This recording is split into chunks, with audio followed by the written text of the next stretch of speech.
Hello, everyone. Welcome to this week's episode of the Thrive by Five podcast presented by Family Futures. My name is Corey Holcomb. I'm the communications manager here, and I want to say thank you so much for being here this week. Today's guest is a special one. She is the executive director of Children's Trust Michigan. Please welcome Suzanne Greenberg. Thank you for being here, Suzanne. Thanks for having me, Corey. I'm really looking forward to this. I really appreciate the opportunity. Let's do this. The reason I introduced Suzanne ahead of the topic today is because we're talking about a heavier topic. April is here, and we're going to be talking about Child Abuse Prevention Month and child abuse prevention and neglect prevention. Both Suzanne and I recognize that this space can be sensitive for some folks. It can be triggering. It can be a little traumatizing at times. And our goal here is not to sensationalize abuse or neglect, but it's really to help you as parents and caregivers understand some of your own history with maybe dealing with abuse. It's to help you understand your child and help them understand how to protect themselves.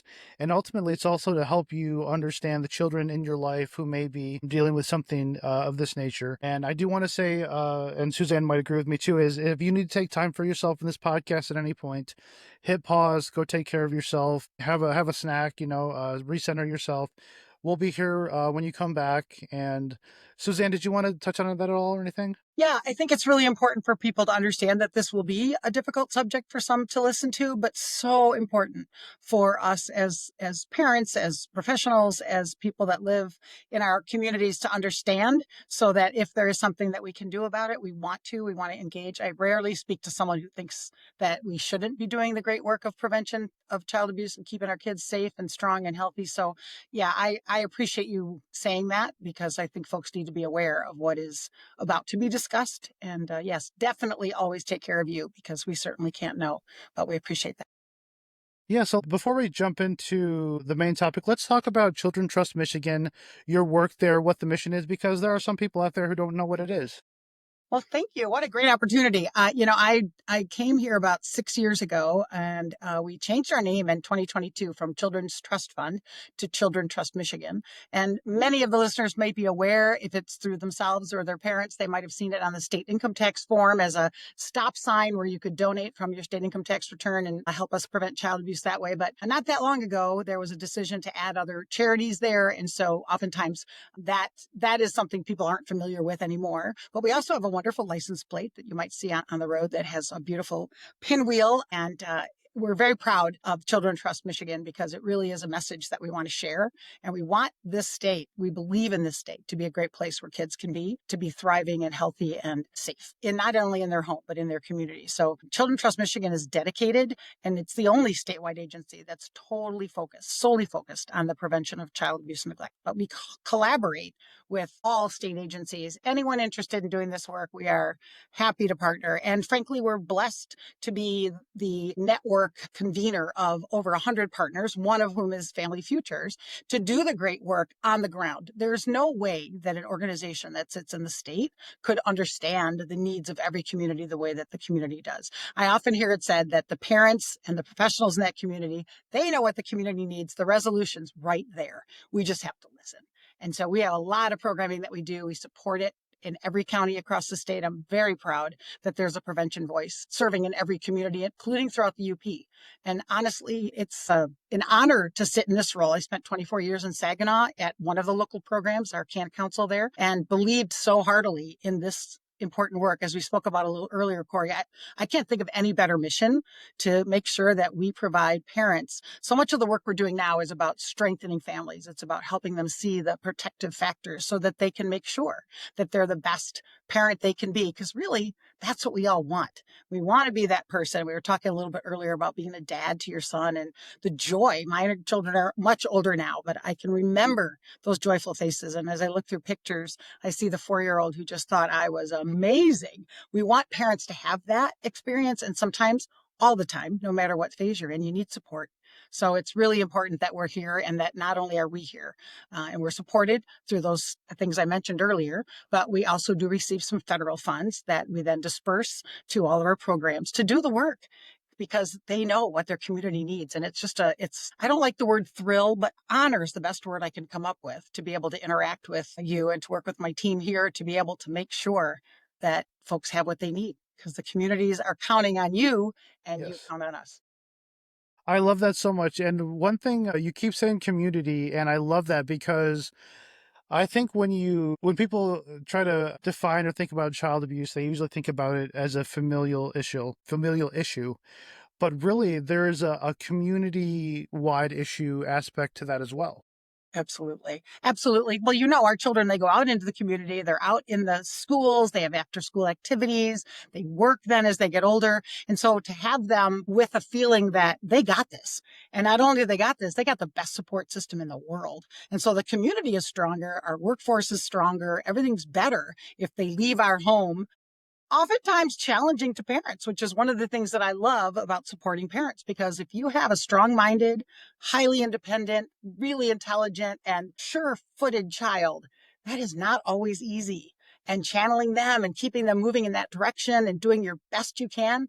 Supports are important. It's not, listen, I remember my son doing baseball. I'm like, I have no idea how to teach a son to play baseball. My husband was traveling a ton. I'm like, I'm going to do the best I can. But you know what? I'm going to grab a neighbor. Do you mind throwing some faster ones with him? Because he's not getting it from me. And to understand that it takes that community to make sure that our children are the best they can be. Because there's no way one human can do that, all of that. It's just not how I didn't feel it was how I was built. I needed supports. And of course, as you spoke about having our own life experiences, I knew I wanted to do things differently, which meant I had to learn a lot. I love that so much. Yeah, let's start talking about child abuse and neglect. And I think that with that, people often they think abuse and neglect. They automatically kind of go to physical abuse. They go to sexual abuse, but there's a really big, broad spectrum of abuse and neglect type scenarios that exist, and I'd love for you to talk about those if you could. Absolutely. You know, one of the things I spent 24 years in Saginaw doing a lot of education of professionals around supporting them in their legal obligation, but also so many of them felt their moral obligation to really step in because they were spending and oftentimes more time with the child than a parent was able to. And so when you have that information and you see something in a child, it doesn't always look the same. That would be easy. Right. So child abuse is about being non accidental. It's about having something happen with some intention, although the words are legally non accidental. And so that also happens, as you were mentioning, certainly physical and sexual abuse. And there's great programs in our communities like children's advocacy centers where families can go, right, and be taken care of and reduce the trauma of having to tell the story over and over. But at the same time, we know that not everybody reports the abuse or neglect because they're not sure if that is abuse, because and my family did it to me, and in my case it was my grandfather and my father. So I thought it was okay. My mom let them in the house, right? So they were, and so as a child, you think, well, it's okay that so and so is doing this. It's okay that that's happening. And in a physical abuse situation, it needs to be a caregiver. You know, we often like in an athletic situation or something like that. That's different. That becomes a police matter. This is when it happens by someone who is responsible for the care of the child. And I think that's a huge distinction. I often wanted people to understand if you're calling 911 about your dad, it needs to go. There's a purpose and a channel that you can go to, like central intake, and make a report, right? It's not something you can just pick up the phone and call anyone. They have a very, very important role to do. But the sexual abuse is also non-accidental. It's also a situation that has intent. And it's always about harm or threatened harm to a child. And that is open for people's interpretation, but not legally. Legally, it's very clear.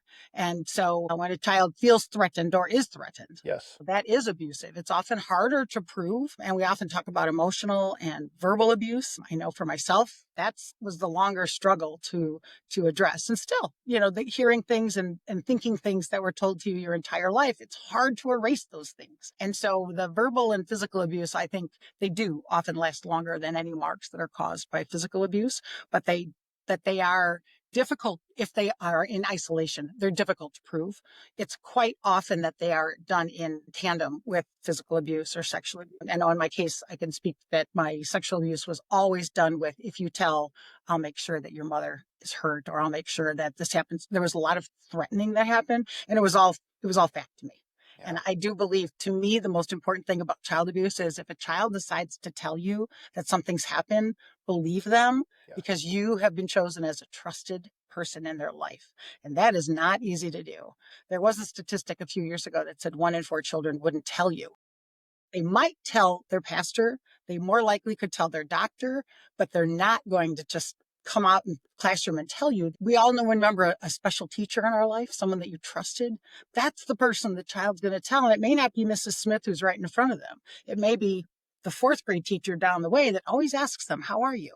Or good Yeah. morning, right? Or asks them to bring the note to the principal's office because you are really well behaved. So it is really something that I think our teachers, our childcare providers, they have to be so attuned, and they usually are, because they're spending so much time and they do care about our children so much. But there's also neglect, which has certainly become something that needs to and has gotten more attention. The difference between being neglectful and being living in poverty. Having a situation where a family just does not have the means. And that's one of the ways that in our communities in Kent County, for sure, where we have the Family Resource Center, we can help get the things a family needs to keep Yes. that family together, because they're Yes. not a bad parent. They don't have the ability, and so they don't have the means. So could we provide that for them? Can we get the right shoes or the right coat, or help them with housing so that that family can stay together and be stronger? Because we know there's so much research that says, even though it doesn't always seem to make sense, it's the best place for the child unless there's harm, right? Unless they're Yes. really being harmed. And then there's we're very grateful for our colleagues in Children's Protective Services, because they do a job that not many people can do. And I think Yeah. they're to be respected and thanked when they are able to do their job. And then also what we like to call mandated supporters, making sure that there's folks out there looking for, let's just get them some shoes. Can we just get Yes. them some more food? And there's great programs like the Food Basket and other places that really focus on making sure our kids are fed and families have the means. And I've jumped around a little bit from child abuse. Corey, I apologize You're for totally fine. I love it. timeline questioning, but I think it's important for folks to know it just looks so different depending on the child and what they're experiencing. So again, I just want to emphasize, if you have a child that decides to tell you, they've really come. It takes a lot. It's very courageous Yes. for them to talk to you, and that they really trust you. So please, to tell them that you believe them and that you're going to see what you can do to help is all you can do. No guarantees. Please never, ever guarantee that you can change something. But the fact of the matter is that I know I never told anybody, because I thought what's happening in my house was normal. Yeah. And so I thought all my friends, that's what their dad did to them every night. I didn't get that when grandfathers visit, they do that. I didn't get that that was not a thing Yeah. until literally, I think I was almost 30 when I Wow. listened and could hear friends, and male and female, talk about what had happened, or people that I met when I spoke in an audience, and they would say, oh yeah, me too. And I'm like, what do you mean me too? What do you mean? I didn't know that happened. And so it's like this awakening for us that you're not alone. And that is so true. But also, our children don't have to endure this. We can make a difference. We can prevent it from ever happening, which is, our life's work here. Yeah. Thank you for sharing all that. That is really important. And thank you for sharing that part of your story. I know that. Yeah. I know it's unfortunately not an uncommon story either, like you said.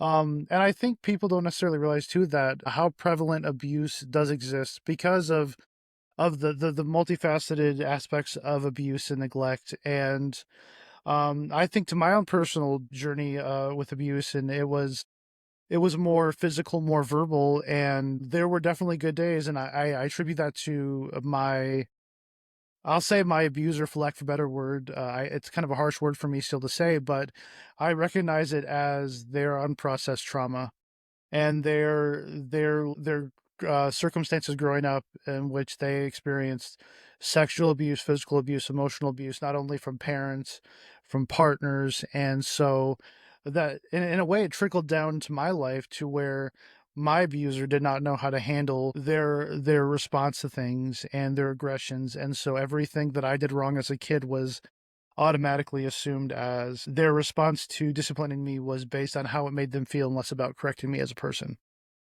Mhm. And I think that's really it's really so easy to injure, to hurt and abuse and to traumatize a child. Absolutely. Too easy, really. It's really too easy, and I know people always say kids are resilient. Kids have a compassion, I would say, more than resilient, because especially if it's someone close to them, like like in your case, a father or grandfather, they still have a capacity of love for that person. Mhm. And sometimes I'm sure you had that too, where there's a conflict of this person is the only unconditional love I ever knew because it's my parent, or it's someone who's in my family. So you can kind of you try to justify that experience. And I might be getting ahead of myself in the conversation here, but I think it's important to recognize too there's a space in your life to recognize, yes, that you love this person because they're your family and that's what you grew up knowing, but you also have to you can also recognize, yes, this was not what was supposed to happen to me. And I think there's a lot of people really struggle because I think we live in a very black and white world. Again, this is me just speaking as somebody who's not a trained professional. This is a parent. This is a human who's had a human experience. But yeah, I think that it's something we deal with, and we live very black and white. And sometimes we have to kind of live in that gray space and acknowledge that there's space for both processing that trauma, but also like understanding that sometimes we go to bat for those people and defend those people as well. Yeah, I love this conversation because first of all, the words gray space is where I live. I'm always like, even in an interview or someone's going to hire me or a friendship, I'm like, listen, I don't do black and white because the world doesn't work that way. And to be very honest, when I think about exactly what you're saying about for the longest time, I just thought my mom's my world, everybody else hurts me. And then you go through the phase of my mom didn't protect me, and then my mom was also mean to some other sisters. She had her own what now is called emotional immaturity, her own traumas, all these things that we can label, we can do research. But at the end of the day, it was harmful, but she did her best. And I think you talked about undiagnosed mental illness. I'm very grateful for your generation and younger who are very comfortable talking about, and I shouldn't say very, more comfortable talking about, I struggle with depression, or I was diagnosed with X and I take some medications. And, I really am uncomfortable. I get anxiety in this group. It's like, my gosh, we're giving language to something that my generation and around my years have suffered with, but not been able to talk about. And I Yeah. think that also we see that teachers see this in the classroom. And now there's not only did we not have all the good language, but we didn't have that understanding that if you're going to talk about physical health, you really need to talk about mental health. And we need to have services that respect the fact that it exists, and also behavioral health. Like we have to understand these things, and that our children, our families need all of these supports. But if we could get in the work before and prevent that our children, our families never come to the attention of a Children's Protective Services report. That's what we exist to do, right? That's what Family Future exists to do. And if a family needs some intensive home visitation, well, then you can do that. But if Yes. it's not that and what they need is assistance with housing, there's navigators to assist them to get to that, what they need. And we're really working with our family resource centers, one being at Family Futures, to really be able to say, what is it that you need? How can we be there for you? Not to tell you we have the cookie cutter approach and everybody's going to get the same service, Yeah. because that doesn't work. The bottom line is that obviously we're all human beings that are all so different. But what we love about our programming is it's so not a cookie cutter. Every county does things just a little different, elevating to a level of standards that keeps us all doing the best evidence-based work we can do, but making sure that whatever you're providing there in Kent County is what Kent County needs. And that Yes. means that we, as the Children Trust Michigan and other providers, respect the fact that you are a dad. If we just talk to you about being a dad with your own life experience, you know what your Hmm. son doesn't have because of whatever it is you're going through. How can we help? Yeah. Or what is it that you're doing really well and you'd like to share with another dad? Because to me, that's the other thing that's new for dads, more of that opportunity for sharing. And I watch this when I watch videos from our fathering groups. I've not sat in Yeah. on them right now, but I miss that. But to listen to dads talking about fixing the car, going to sports, and man, I wish they would get potty trained, or why can't they just use the toilet kind of thing. And you're like, it's all part of the conversation, but it's in a Yes. very different way than moms do, right? It's a very Yeah. different conversation. And to acknowledge and honor that is, phew, finally, like, let's go. I mean, we honestly, I can remember a day, take me back like into the mid 90s, late 90s, when we had Healthy Families America programming and home visitation, Yeah. and the workers would go into the home and to talk to mom, and dad would show up and he'd be like, dad was there. Like they were so excited, and dad sat down and he was Yes, because I think often, as you know, dads weren't invited. Dads weren't like, it wasn't, they weren't spoken to, they were Yes. spoken about. And so it's now a case when we do our training about strengthening families or protective factors, it's all about including who are those caregivers for that child? Who are those people that are right around them? And so for me, I always talk about creating my own family, like creating people that have served as sisters, Yes. brothers, parents, grandparents. But at the same time, when you have a child and you are wanting the best for him, you're just looking for those supports, right? In your own family, if you can learn from them, that's great. I remember buying Parents Magazine and being like, this isn't where my kids are at all. What am I supposed to do? I'm parenting and parents. Oh my gosh, I think I had they were so expensive too. I just remember that. I was like, this is crazy. I don't have anybody to call because it was hard at that point in my life to admit, I don't know how to be a parent. I don't want to do what was done, but I don't know how to be different. And there weren't like home visits and things. I would have been a perfect candidate with my own life experience, but I don't know if I would have been open to it, right? If I would have seen that at that age. But I Yeah. love that it's available now. And frankly, as I say, I'm incredibly passionate and love to be surrounded by people like yourself who believe in the importance of prevention and live it by allowing it to be talked about, and love the Thrive by Five because frankly, Yes. Yes. it's such an opportunity. I found interesting, Corey. I'm going back a long way, but when we first started in 0 to 3, 0 to 5, and it was like, this is really important to get. I mean, the first time I heard the words infant mental health, I was like, what is that? You mean a baby? And to listen to a specialist tell me that a six Yeah. month old could be depressed was I was just mind blown, really, had no idea that was possible. And then to understand that the circumstances that surround us have so much to do and how we're treated in utero and all those things make such a difference. Yes. I was like, prevention, prevention, prevention. Like we can really help moms that are pregnant and dads that are expecting to babies come into their lives to help Yes. them to know how we can do things differently, or bless you if you were raised by parents you want to be just like, except for a couple of things, because everybody wants to tweak a little something. But just that, like, I want to do that right. And so how can we support that in the community? And I often hear from folks like, I don't want people telling me what to do. That isn't the intention of Yeah. parent support education. Yes. It's where are you and what do you need? And how can we help you to be the best parent? Because your child doesn't need me.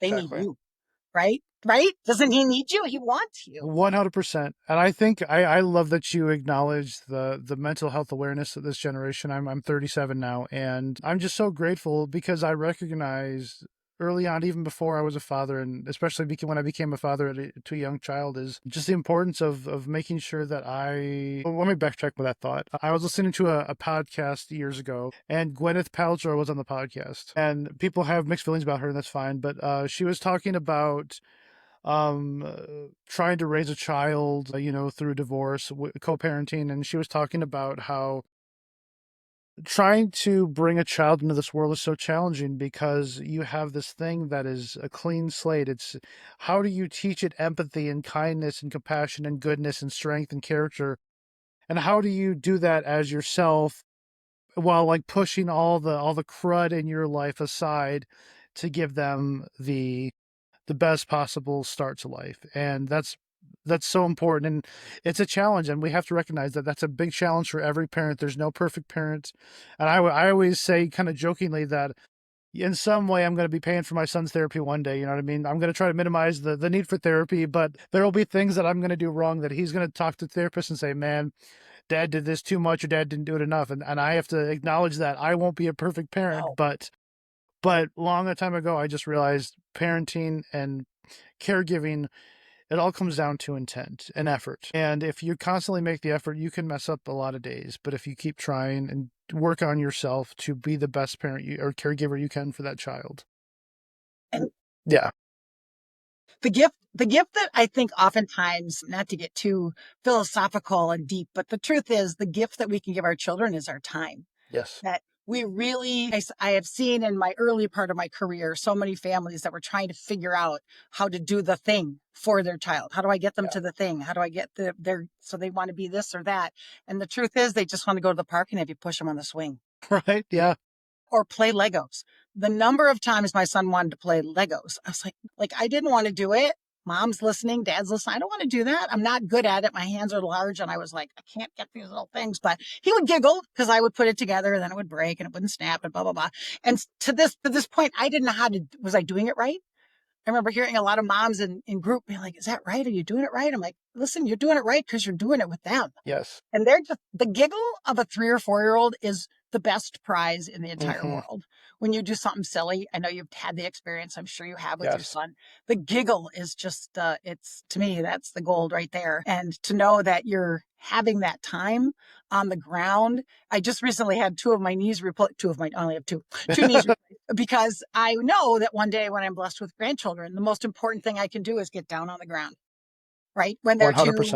when they're born, of course, but then just when they're 2 and 3 and they want to play, read a story is great, but to really be able to play with them and get dirty or go out in the sandbox, that's what they want. So I think all the things we can do for our children, that's, for myself, I think about that a lot when I was younger, because I wanted the best for them, of course, and I knew what I didn't have. So darn it, they were going to have it. But we were the family that was in the third row at the church and we looked great. We were always dressed good. We had all, it was not, people had no idea. My Yeah. friends had no idea. And so that was not the issue, because we went to brownies and Girl Scouts and dance and all those things. But it wasn't that. It was what was happening behind closed doors. Yes. And those were the days that nobody talked about what happened behind closed doors. Now our kids come to school and some, not all, will talk about what happened. And oftentimes if you're that mom where the kids come to your house all the time, you'll hear them Yeah. talk about what's happening in their home. And it really is, I'll go back to the fact that if a child does choose to talk about it, it's a very courageous thing for them to do. Yes. And we now have resources to get them to, which is great.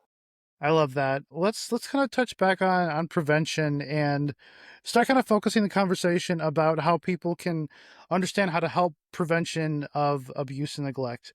And so the first thing I think of is the protective factors. Yes. And I'd love for you to kind of talk about those a bit and how those assist with prevention.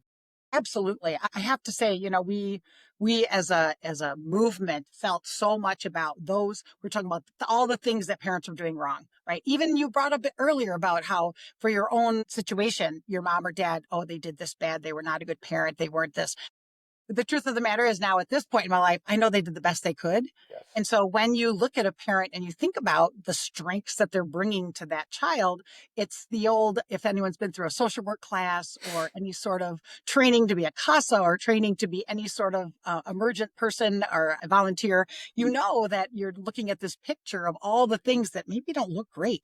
But what you see is, well, they had food because there's dirty dishes in the sink, or there's a crib, the side's down. So maybe it's not the safest, but they have a bed. Yeah. And those things that we learn to see as strengths, frankly, that's a very simple example. But the truth of the matter is that we really need to help parents see what they bring to this situation and then lean into the things that we might need to borrow or, gosh, don't want to get political in any way, but that village, whether it's Yeah. aunts or uncles or best friends or neighbors that you know that you want Yes. to be a part because they're a good influence on your child's life. And Yep. so the 5 protective factors are a way to really support and build, I think, a family that can be stronger. So one of the first ones is parental resilience. Yes. And it's really what you and I have been talking about. I remember when I was much younger, before my daughter was born. I was trying to think, what am I going to do with my life? Right. Yeah. And I thought, I'm just going to go be a nanny. Wouldn't that be fun? And for some reason, when I went to my interview, I shared about my life experience. And the first thing the person said is, oh, I don't want somebody who's been abused taking care of my children. And I was like, what? What? I would never hurt a child. Well, all that person knew was that there was the potential, and research shows that's possible, sure. But the truth is, to be resilient, I had to really address that. So I knew that about myself. And I knew that my tendency were to get frustrated, or perhaps I could get angry in a situation that didn't warrant it, and all that to be strengthened so that we can transform and use those experiences to be a better parent, right? To be the better staff person, to be whatever, take those difficult life experiences and turn it around. And we all have them. They're just different. For me, I could skip all the abuse and just remember being a larger kid and all the name calling and, Yeah. the larger nose or the flat nose or all the kid glasses, no glasses, braces, no braces. I mean, all the things that frankly are kind of upbringing children, like playing on a Exactly. playground, right? And I don't like the word normal because I don't think we have to be that way, but the fact that it happens is not something that's atypical. Bottom line is that when you look at all those things as an adult and becoming a parent, we need to remember them and then transform them into, I think, being that resilient parent to help build resilient children. So the other part of that is another second one is social connections.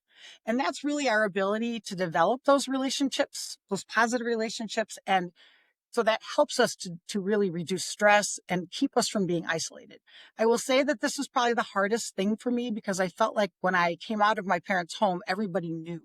For some reason, they could look at me and realize I had been sexually abused. I was a bad person, all those things. That's what I thought people saw. So it took a very long time to build a supportive network and to realize maybe someone would like to be nice to me. That's a concept.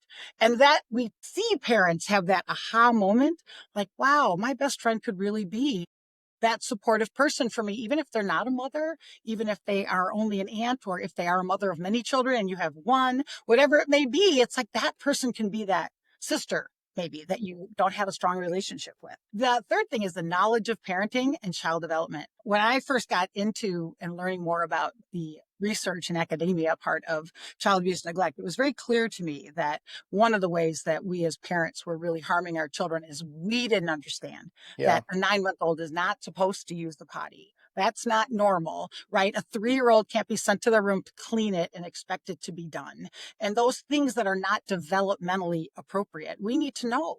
Like I used to say to my daughter, you're being a great 4-year-old. Now I need to figure out how I'm going to be a better mom. So you hang Hmm. in there. And I'd literally parent magazine, call a friend. It was like phone a friend. Like now what do I do when she's crossing her arms and tapping her foot and giving me some of these? And I'm like, I now have a super independent 36-year-old daughter who's an amazing person at her position. But the bottom line is there was a lot of learning and channeling along the way. Part of that was just for me to know what's my role. How important her dad was in her life. And that when he set limits and I really could just be quiet and let those limits stand.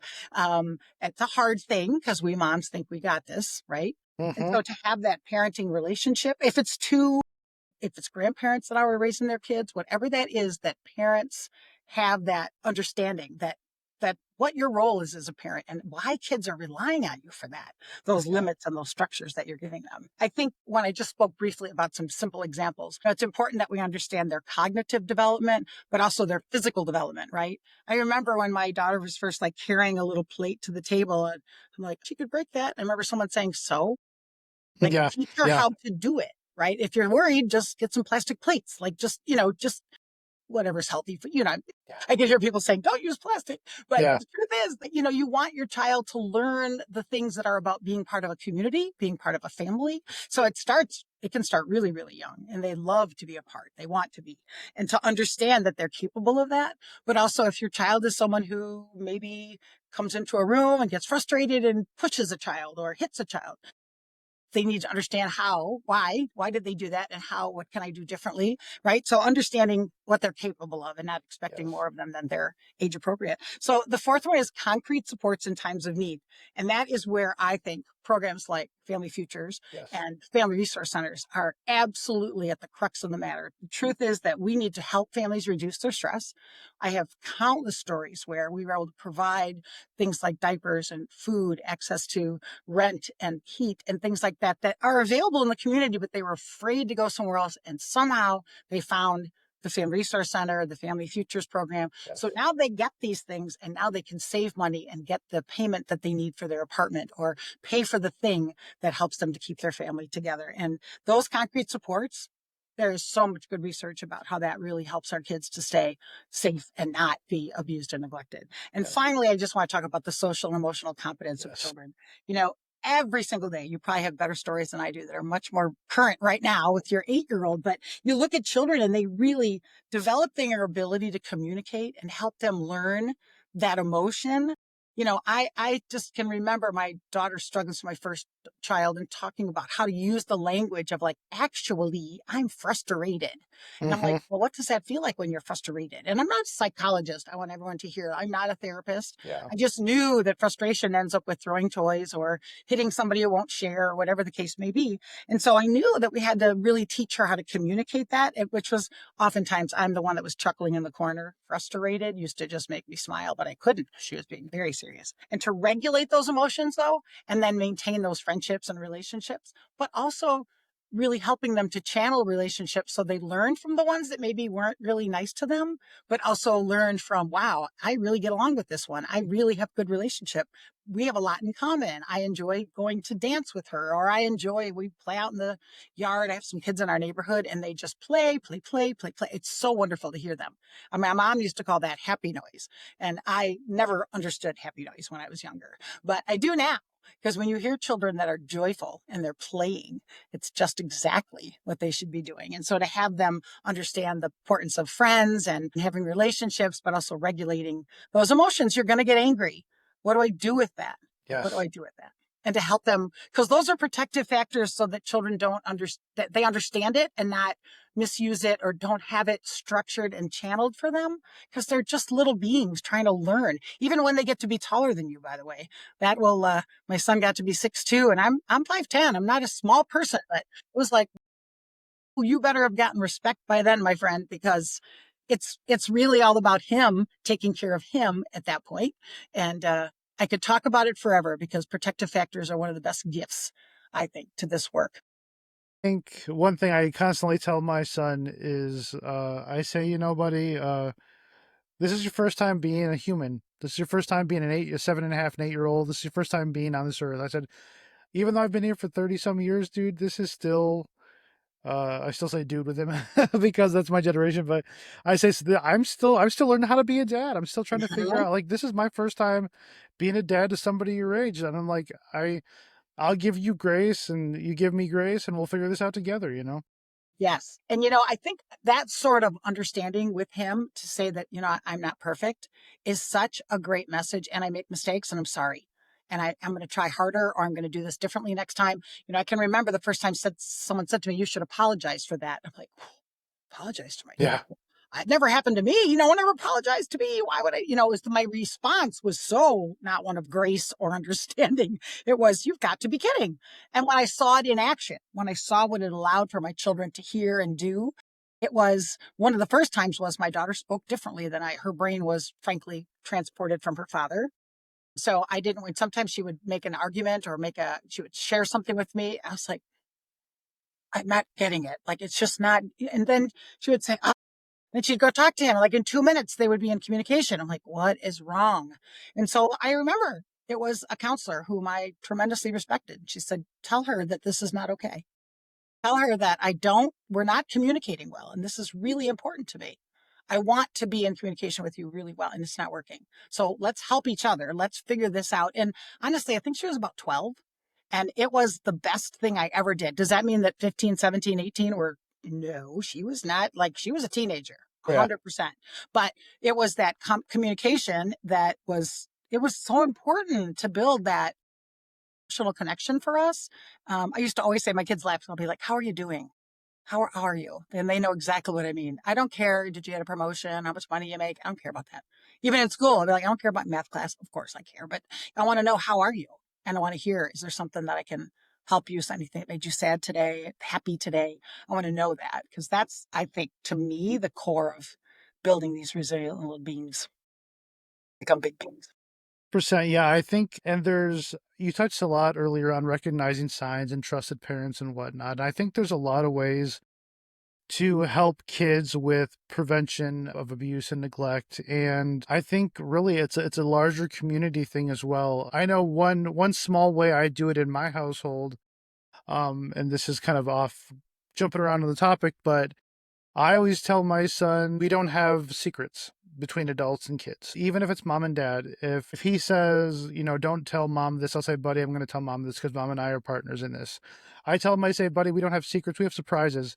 Exactly. I say, we can surprise mom with a joke or a prank or a That's right. gift, but the intention is that they're gonna find out sooner than later. And I think that's one way that I make sure I'm intentional with that because even though my abuse was not sexual in nature, I have family who dealt with sexual abuse, both the generation before me and my generation. And so I've always grown up with a really hyper awareness of adults, and I think it kind of messed me up in a way too, like just who could I trust in some ways. Sure. Sure. But with my son, I'm very intentional about, if somebody's hurting you or threatening you, or the other day we were talking about, he wants to do sports, getting a sports physical, and talking about, like how what's involved with the sports physical, and or even we're going to get him ADHD tested, and he was asking if the person in the room is going to, do a physical on him. And I was like, no, he's like, but if they did, could I say no? I'm like, absolutely, you can say no. I'm like, go for it, man. Like you do whatever doesn't feel right to you. And if mom and dad aren't there, like we're to help you because it's our job to protect you. I think equipping children to be their own advocates is it's hard too because you also this world is messed up a lot of times, and I think it's hard to find that line of, I know for me at least it is, to find the line of, okay, at what point do I start to have those more intense topics with my child about those things, because those things can start at such a young age. And unfortunately, my kid is very loud and extroverted. So as soon as he hears something, he will go talk about it with all his friends. So I got to be careful of that as well.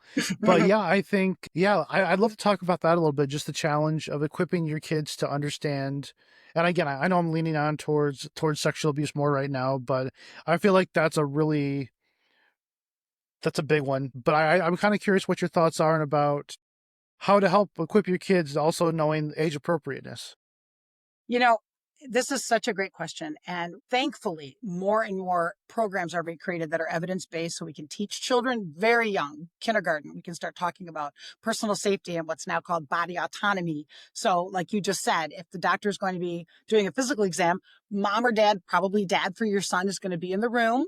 And I may be over here and he's over here, but you can stop at any time. You're not comfortable. Like, this is required for you to go play basketball, but I'm going to be right here. And then at a certain age, it's like, mom, get out. Okay. But you have that right. You have that right. And you also have the right. I remember my daughter being very young and she didn't want to kiss and hug my mother.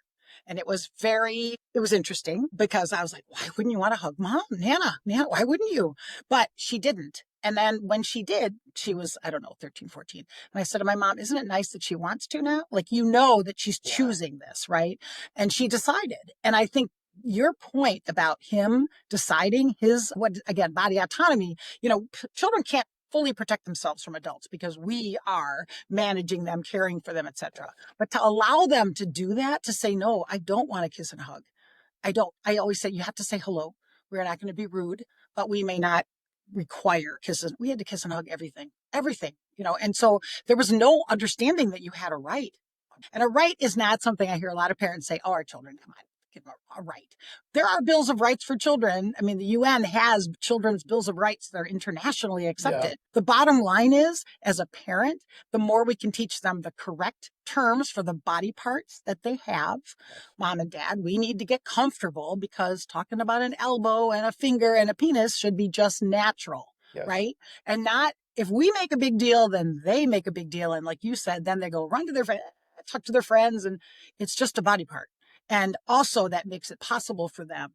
God forbid someone does touch them. They understand that they touched my fill in the blank, right? We used to oversaw a children's advocacy center work up in Saginaw, and the names that parents had taught their children for their body parts was mind blowing over my 20 years. And it was my mission to tell parents, please, please, please, because of my own sexual abuse, I was very uncomfortable with some of those terms, but I Yeah. had to say them in a mirror over and over and over because I didn't want my son to be uncomfortable with the word penis, even though when they're, second grade, you know, Yeah. it's normal, right? Talking about poop or whatever, that's normal. Yes. But the truth is, if they got to tell you this horrendous thing happened, or even somebody grabbing them by the arm, but they hit them in the chest or whatever, they have to know that that's their breast or that's their whatever. They have to understand that. Yes. And it doesn't have to be, as you're saying, age appropriate for sure. We can talk about tummies and we can talk about armpits and things, but we need to teach them the correct word as if it's just, I have some great stories about my daughter explaining to the doctor that,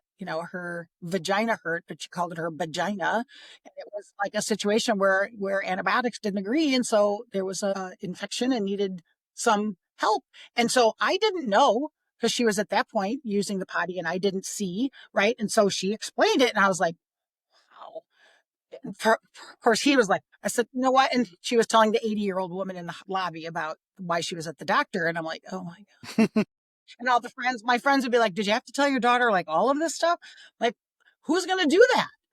She was curious. And I think that's the other lead for you when you talk about it, Corey, is that when he asks, tell him the truth. Yes. A lot of women, we joke about how our parents called it down there.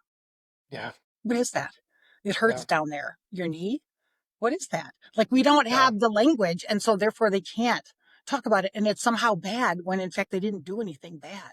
Yeah. And I would say that children give us that lead by asking questions. And sometimes parents were like, uh-oh, wasn't ready for that.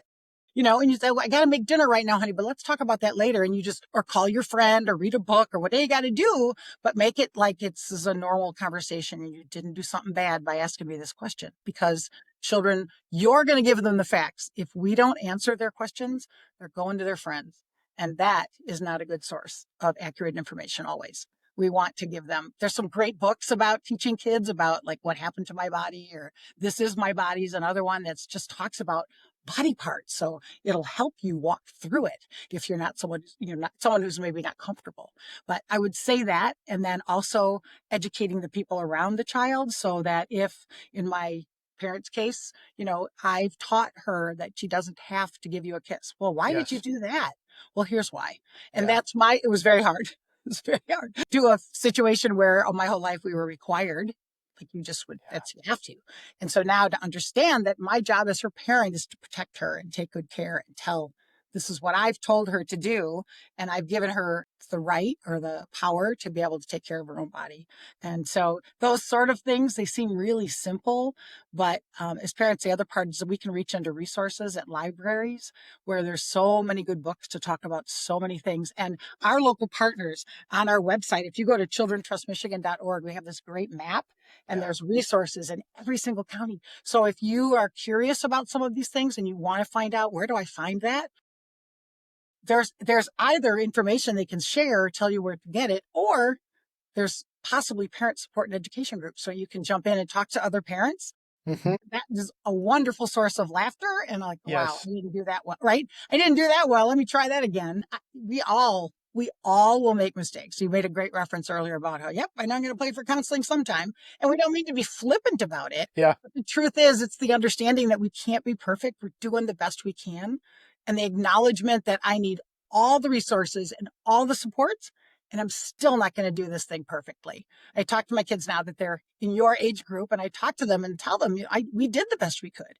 But I also want you to know that go ask for help is completely okay, because Yeah. there's nothing perfect about the things that we were able to do. Your dad's life experience was much better than mine, so he bring different things to the table. But at Hmm. the end of the day, you're human. And that was a really good message that you shared with your son, because it allows him to be human too. And that is a gift.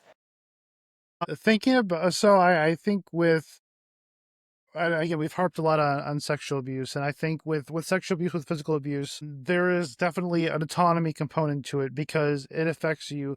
But I would think let's talk about emotional and verbal abuse, because I think it's how do you teach autonomy or understanding to kids? I mean, you can tell them, people shouldn't talk to you a certain way, but how do you help them understand that autonomy for themselves, especially when it's more about it's more of an emotional, it's all emotional, but this one kind of has more direct emotional reactions to it. Yeah, it's such an excellent question. And it's a invasive and insidious problem that our children deal with from all adults, whether it's the childcare person that may be not very nice to them. He doesn't have the resources to lean on. Perhaps it's the teacher who just gets really frustrated when the kids won't listen. But it also can be the grandfather who is saying and belittling them constantly out of your earshot. And they think, that's his dad. Sometimes they don't even know who you are. Like, oh, he lets grandpa in. He must be a good guy. I don't even know Yeah. how he's related. They don't even get that yet. And so to me, it's that understanding that no one has the right to make you feel bad. Yes. But the fact that you are going to learn from these experiences, tell me what happened, because you look really sad. And I used to always say, tell me. And then they would say something like, the teacher made me go down to see the principal. Well, can you tell me what happened just before that? Yeah, I was sitting in the back, and me and Bernadette, we were doing this. Okay, so it was a listening thing. So you went down to the principal's office because you weren't listening. So that helped me understand how going to the principal's office could have been avoided. Yeah. Let's talk about that.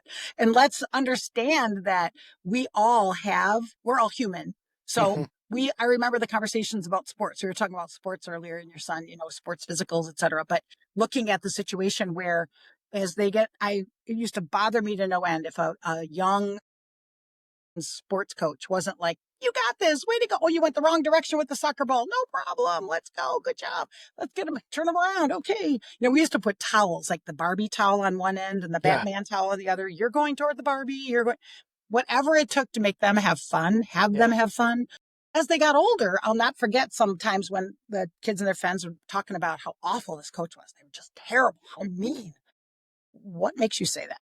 And then I would hear the coach. I'm like, they want you to work hard and they prefer to win. When you're in varsity sports, that's sort of the goal, Mm-hmm. And so belittling children, never okay.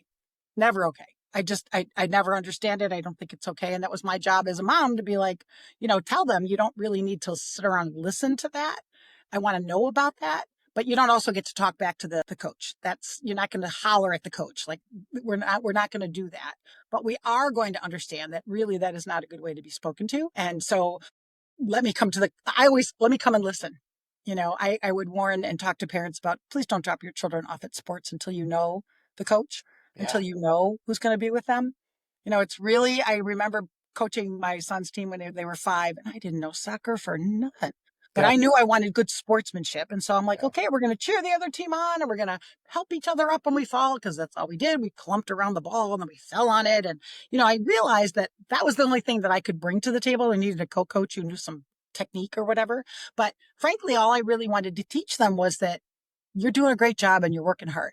And if you're sitting down in the middle of a game, you're probably going to get hurt. So you need to get up, right? I'm not going to tell you you're lazy or all those things.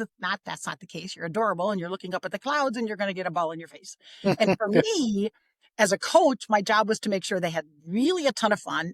And if they did, maybe they'd come back the next year and have more fun, right? I love that. Stay outside and play. And I do think as adults, we have a lot to say about how children are, how they feel about themselves.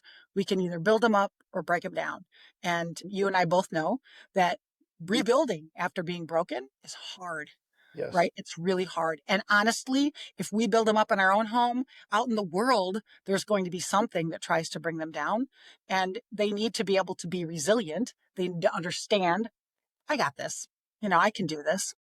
I love that so much. And one thing I want to not harp on, but talk about too, because I think it'll go into the next part of this about positive parenting. But you talk about, external adults and coaches, but how do you handle it when you're trying to raise a human who's saying to you, you can't talk to me like that, especially when they get in those wonderful teenage years Mhm. or the three-nager year. Well, I mean, basically it starts at 3, it doesn't really stop at any point, but how do you help, how do you find that line between parenting or being a good parent, but also letting your kid have that autonomy to be able to speak and say, like, I will not be talked to this way, even though it might be a corrective way and it could be done with the best of intentions, because sometimes kids do sensationalize things. I think of my son, who some days he comes home and says his teacher yelled at him. My wife and I know his teacher. We know how much she cares about him as a student. She's never yelled at him. It's just how his mind perceives the correction. So how do you handle that as, like, in a parent space? You know, Understanding that he may feel like she's yelling at him, if she has to get firm and maybe her voice goes up a little bit. Remember, my kids used to say to my husband, "Stop yelling." And he was just being firmer. Yeah. They both can remember when I yelled at them when I was driving, because they both screamed, and I was like, "Don't ever do that again." And I was, because I thought something was going to get hit or something. Yeah. I'm not a yeller, but Sure. he was firm. And so they would say that was yelling. And so whenever they would say that about the coach was yelling and she's so mean, the teacher did this, tell me what happened. And then they would tell you, and if it was something I got concerned about, I'm like, I'm going to come sit in the classroom, or I'm going to come to the lunch and I'm going to sit in the lunchroom and listen to her. Like if the lunchroom lady was being mean or whatever, not to discount, because maybe there is something happening, but not to also be that parent that's like always, hovering, because they need to figure it out as well. So when a child begins that not begins, because I really think that too, when people call it the terrible twos, Hmm. when they start to learn that independence and they're kind of, I got this, and they're all, oh my God, they're so full of themselves. They're so stinking cute. And yet we need to help them understand, like, we don't hit people and we don't, like, trying to think of an activity or an action that they do, but I haven't had a 2-year-old in my home in a long time. But I think that we help them understand what is okay and what is not okay. So Yeah. for instance, I remember when you disagree with a teacher, there's a way to talk to your teacher that is respectful. And if it isn't, then we need to talk about exactly what's happening. Not they're mean or they're not nice or they don't like me. Tell me exactly what's happening and try, as desperately as I'm such an emotional person, try to take the emotion out of it and hear what's happening, which is something my husband was much better at, to be frank. So it was a good team. But really for them to learn that I can remember, and you talk about the terrible teens or the teen, you can say terrible teen years that are coming. And some start at 9 and some start at 10 and some are like, you can see them at 8. You're like, oh my gosh, it's going to be a long decade here. And we can remember 13 to 17 for our daughter that I was, oh my gosh, like upstairs she'd go crying and downstairs she'd come screaming. And you're like, what happened? And she'd go upstairs and she was talking again. I'm like, I don't even know, who is this person? And you talk to your friends though, and you go, yeah, mine too. Okay, good. Because I need more coffee time with y'all because I don't. I didn't realize this was supposed to be how we were. Nothing was really like that in the house I grew up in. So I didn't understand that that's how teenage years are. And so it was a lot of learning. But one of my favorite lines ever for my daughter in particular, and my son, he was a lot more even keeled. He still is to this day. But to say to her, you've probably forgotten who you're talking to. Yeah. Why don't we try that again? And it was always a sign to her that that is all. Like, enough. Like, okay, you've stepped over the line, try it again. And my husband would say, this is not open for discussion. Like, this is what's happening. Right. And so, but they knew also that there was a lot that was open for discussion because I think that what I used to say to my friends, they'd hear Samantha talk back. And I'm like, you know what? If I don't teach her how to respectfully disagree, she's going to wind up like I was. Don't question authority. Don't ever think that something your parent, your grandparent, your aunt or uncle would do something wrong. They're perfect. They are adults. And like, that's how I was raised. The Yeah. expectation is they knew everything what they were doing and did it well. I mean, that was sort of what was built up. And so I'll take full responsibility for teaching her to question authority. As a result, I mean, I'm not going to go on a tirade about the amazing adult. I like her. I used to say to my friends, I like her a lot. I love her to death, but I like her. And the reason I think is because she understood, not perfect. She's a human as well. My son's a human. They understood that there was a line there. Like when you speak to a professor, when you go off to school or you become an electrician, you're in class and you think he is just not as smart as you'd like him to be. Yeah. That's not your right to go up there and start having a tirade. And you understand that that's another human and you talk to them respectfully. Yeah. And that has to be taught at home, right? Yes. Just like folks understand if I want my child to be part of this community at a church, at a school, at a brownies or softball or baseball, I have to teach them and I have to promote and support that. So it's the same kind of thing. I want you to understand that I expect you to learn how to advocate for yourself and how to take care of yourself. And when somebody is doing this or these things, you need to stand up for you in a respectful manner. And if something's a way that you can't, it's not working. Yeah. That's what we're here for. You need to talk to us. And that starts so young. The first time you say, honey, we're going to go clean your room. No. Okay. All right. Let's start by putting the toys just in the toy chest. Yeah. Okay. And also, I love talking to parents about 2-year-olds, teaching them, do you want to wear this today? No, that's our favorite word. How about this outfit or this outfit, right? Yeah. Giving them options and choices. They need to feel powerful about their own Yeah. life. We know that about potty training. Like Yes. how many parents I used to laugh with them when they're, their little ones going under the dining room table and pooping in their diaper. And they're like, why are you, it's like 10 feet to the bathroom. Why are you Yeah. doing that? Because they're in control. Yeah. And oftentimes children aren't ready. That developmental thing we talked about, right? They're Hmm. not ready, but it also, if it's push, push, push, push, push, it becomes theirs versus yours, and they're not giving it up. So I think that as parents, we can really teach a lot of that, especially as you are approaching those teen years. The way to be respectful and to understand that there's a line, you have stepped over that line. And as I watch now my daughter managing other humans in her work, but also my son working together closely with people about things that he Yeah. believes in.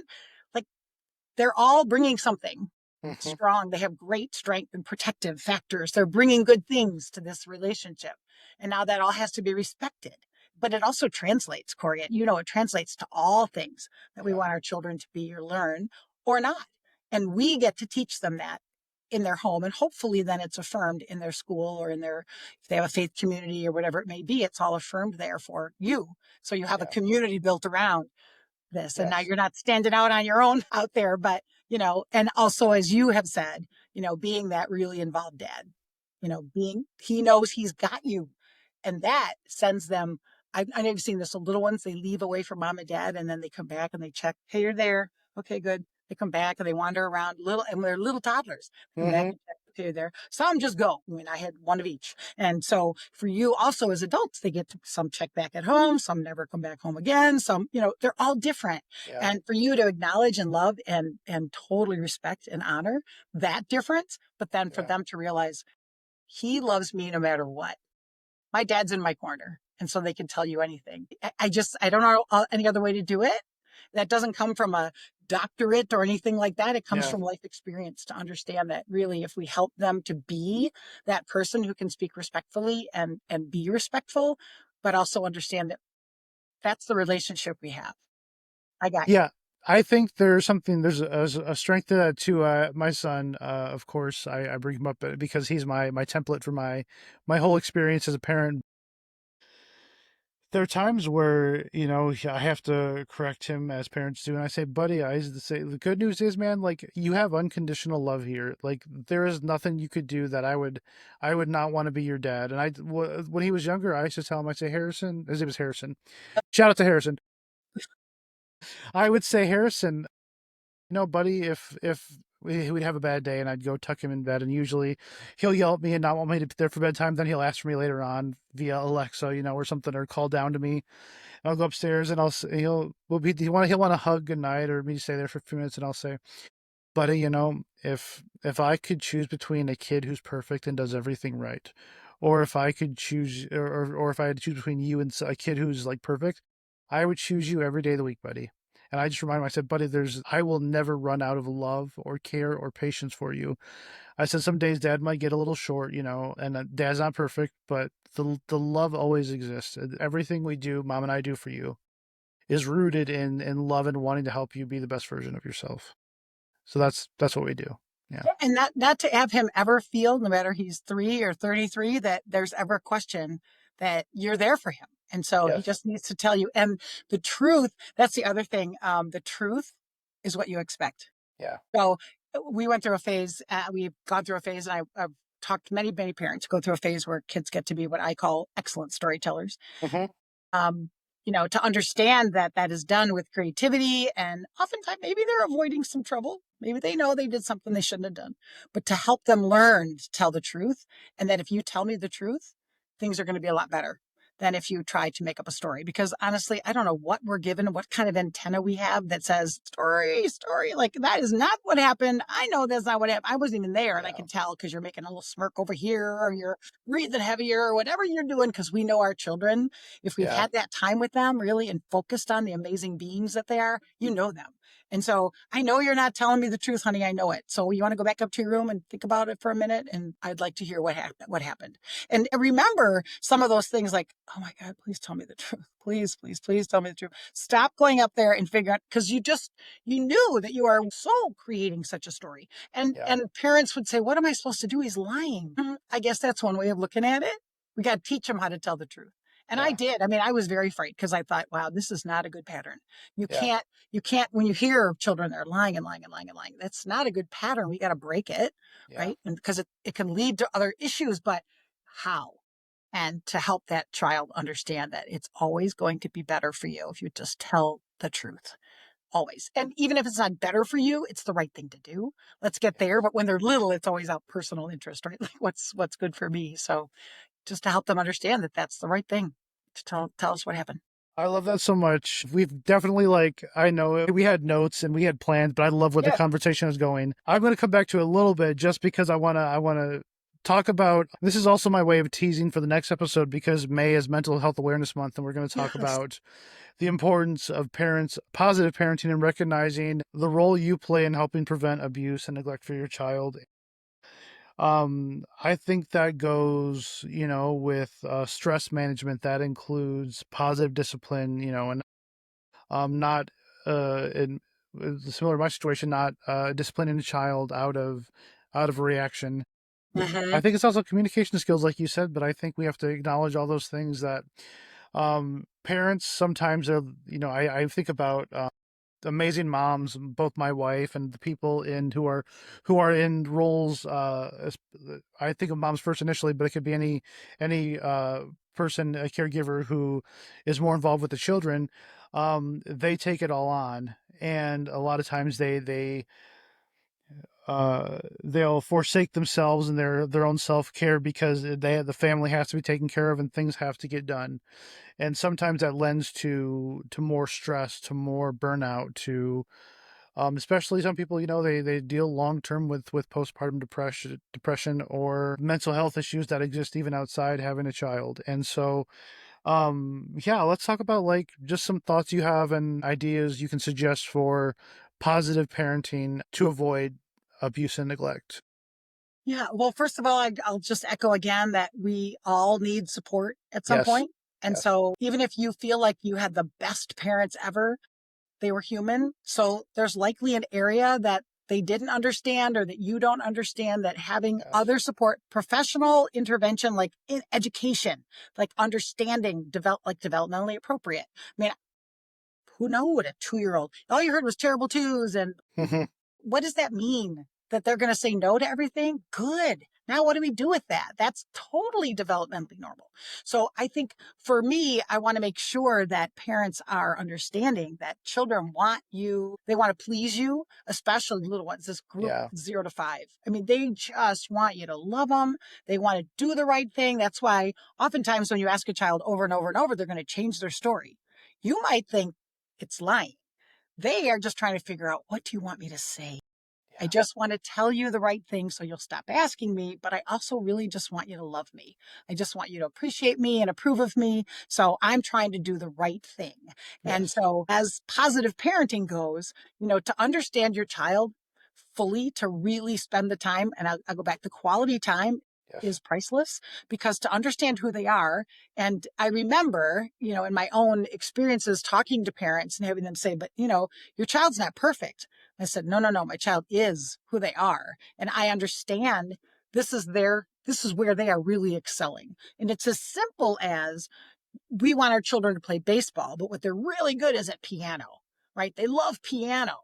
Then we should really, I don't understand piano. I don't know how to do piano. Okay, let's figure that out. Let's get them somebody who can, doesn't have to be inexpensive. We can find somebody who will either be paid a little bit, or our first son's drum teacher was the drumline, what do you call those, majors in the high Drum school. major. Yeah. He just came to show him. I was like, does he have any talent? Like, I don't even know. Is this something we should pursue? And oh my gosh, it was like off to the races. Well, we thought he'd be playing soccer his whole life because he loved soccer until he Yeah. discovered drumming. And so for us, and I'll say this very candidly, I had no idea what I was doing. I always wanted to play drums because I thought they were cool, but I didn't know anything about it. It was my job to figure out, this child has this creative skill and talent, and let's develop it. And he Yeah. also has a great skill. He's a great sense of humor. Okay, let's really honor that. Sometimes it may not be funny. Sometimes it might even be inappropriate. But now we're Yeah. going to teach them what's inappropriate and what's appropriate, right? That's my job.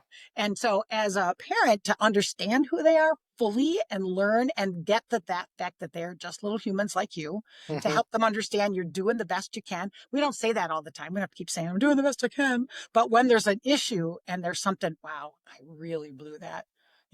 Mommy did not mean to say that, and I am so sorry. I love you so much. Let's go back and try that again. And I would just, here's what I did, because I didn't have a role model. And then I'd see a friend do something. I'm like, dang, that's such a good way to do that. Next time I'm going to handle it that way. And I understand that oftentimes we want to be everything to our children, but quite the opposite. When we let them see how human we are, there's more for them to relate to, and we allow them to be children or people who make a mistake and learn how to say, I am sorry. I got to fix that, and I'll do it, and I'll get it right next time. And I think it helps them through their entire childhood and adulthood and into whatever careers they choose, to understand that nobody should ever expect you to be perfect. And I know, and I teach, like now we're focused on our Clifton strengths, and our Yeah. team, our staff here, trying to Yeah. understand, what is it that you really do well that you bring to this work? Because I want to make sure we utilize every bit of it. And that's what I say about our children. Allow them, if they're really good at math, and I don't know math. I don't, listen, fourth grade, I wasn't that great at it. But if my child loves it and thinks that's amazing, or has a real analytical mind, like I shared earlier about speaking, and I was like, I don't know what my daughter was talking about. And it was my job to figure that out and to understand who she was and what was going to work for her and what wasn't. But it also to handle that sassiness, or what some of her friends called me, this, she's so bossy. I know. And then listen to what that means to them. Well, she always wants to take the lead. She always wants to tell us what to do. I'm like, yep, I get that. She does. Yeah. So, it's like, I'm not going to say, oh my gosh, my daughter. No. So help her to understand, this is a strength, but how do we use it? And so I guess in my mind, as parents, for us to understand our children, to be the best, what we used to say, the best teacher, Yeah. like teacher, parents as teachers, right? That curriculum that talks about parents who know their children, who are their best teachers. Children want to learn from you, and especially our little ones we're talking about mostly here today, the birth to 5, birth to 8, those, they just want your love. Like at teenagers, they still want your love. They Yeah. don't, doesn't feel like it always, but that's Yeah. what they want. They need that. They need your love and guidance more than ever, likely. And so Yeah. when we're with the little ones and we're getting angry and we realize, what am I doing here? They're Yeah. 2. They just didn't clean their room, or they didn't put their socks away, or whatever it was. They're 2. And so our job is to help them learn and to understand this is their skills. That's how do we teach? How do we learn? And how do we be as strong as we can be as a parent to accept the help that we definitely need? And that's why I feel so strongly about the protective factors, strengthening families, parent support. We used Yeah. to call it parent education, and some parents were like, I don't like that. Like, okay, it's supporting. We all need support at some point, and that's true, whether it's formal education or some kind of training or whatever. The first time someone showed me how to do a timeout properly, I understood it because you're taking them out of the action. Like if we're all having fun playing a game and you decided to throw pieces at me, it's time for you to have a moment to think about that. And so if you take you out of the game and all you want in the world is to play Candyland with the family and I took you out, that is the worst. And it's like a minute. It's 2 minutes. It's not like, not in the closet for a day. I'm not Yeah. talking about abuse and neglect. We're Yeah. talking about teaching them something. And as parents, we teach them how to regulate. It just goes to the protective factors. It just goes to helping them learn that. Well, Suzanne, this has been such a good session talking with you. And again, like I had an idea of where things would. I always write notes for myself, but the conversation just it went so many great places. And I'm really grateful for that. And I'm really grateful for all the work you and your team do at Children Trust Michigan. Let's talk about resources that are available to folks. And of course, Yes. obviously, your website, ctm.org, correct? Yes. If they put childrentrustmichigan.org, I think you can go CTM org and it'll show up, but childrentrustmichigan.org is where I know that'll take you to our site. And what they'll find is the partners, and then there's a resource section. And so we are part of organizations like Prevent Child Abuse America and the Children's Trust Fund Alliance and Child Welfare League of America. Those are more national and statewide sort of resources. But if you go to the parent partner map or the prevention partner map, you'll see what's locally available to you. And once you're there, the good thing is not all of our programs look the same.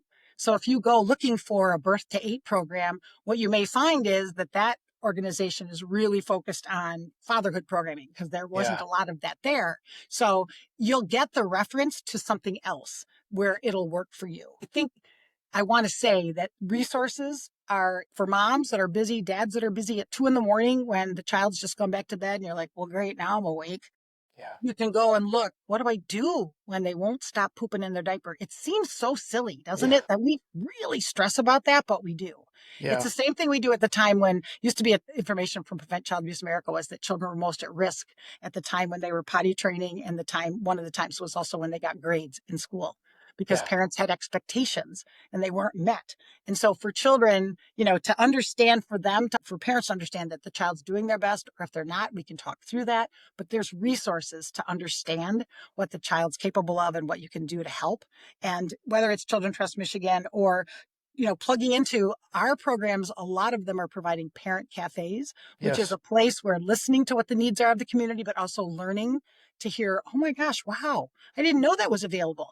Other dads, other moms, other grandparents who are raising their grandkids, whomever it may be, but learning about what's in your community and what we can do to change things for our kids, to keep their home and community, school, wherever they are, to keep it as safe and as positive as possible. And of course, I will plug that Family Futures is a family resource center as well. Many of the things Suzanne talked about today, we're part of, and we're very deeply invested in helping parents understand all those things. Thank you. I think it's important to recognize that resource. It Suzanne, is. thank you so much for being here today. It's such a pleasure to talk to you, and Is there anything, because April is Child Abuse Prevention Month, anything people can do to help show their support for the awareness month? Anything they can do to help advocate on a bigger scale? I think there's a wonderful part of April is Child Abuse Prevention Month. On April 4th is Wear Blue Day, but quite frankly, it's really about elevating the awareness around child Yes. abuse prevention. So you can wear blue any day you want in the entire month. And Yes. also, we do have a rally here in mid-April. It also happens to be the same day as a great event at Family Futures, so we wouldn't want to detract from that. But we do have some great Family Futures folks coming to join us as well, Yes. which is wonderful. But it's really for us about one of the key components about child abuse and neglect prevention is to raise awareness so that people can understand that there's something they can do. And I would urge anyone who's listening to get involved. Sometimes all you can do is give time. Sometimes all you can do is give money. Sometimes you can give both. Get engaged in knowing that you have something to do with making sure our kids are safe and happy and healthy in your community. And I thank you for listening because clearly you care about children or you wouldn't be listening. Thank you to everyone who listened to today's episode. And of course, familyfeatures.org for information about the resources we offer, tm.org for the at large community about what they offer. Of course, you can always leave in comments if you have any questions, and we'll talk to you next time.